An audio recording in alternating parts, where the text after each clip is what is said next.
So మన sleep pattern కొంచెం disturb అయినా, Yes. లేదు అంటే మనం తీసుకునే ఫుడ్ హ్యాబిట్స్ హెల్దీగా కాకపోయినా కూడా Yes. ఆర్థరైటిస్ బారిన ఎక్కువగా పడుతూ ఉంటారు. Yes. సరే, అయితే చూసినట్లయితే ఎక్కువగా మహిళలు రుమటాయిడ్ ఆర్థరైటిస్ బారిన పడుతున్నారు సార్. ఎందువల్ల అంటారు?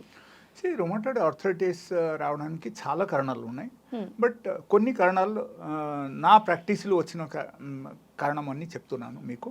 Okay, there are various reasons. Okay, but specially ఎప్పుడైనా సరే మనము ఏదేది ఫుడ్ తీసుకోకూడదు, ఆ టైపు ఆహారం మనం తీసుకోవడం మొదలుపెట్టాము.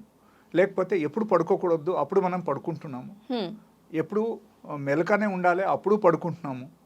ఓకే, ఇది అయినా ఎప్పుడు అయినా. And lack of physical exercise లేకపోవడం. ఓకే, సో ఇది అన్నీ చేయకపోతే ఏమవుతుందంటే ఆటోమేటికలీ ఈ నేచర్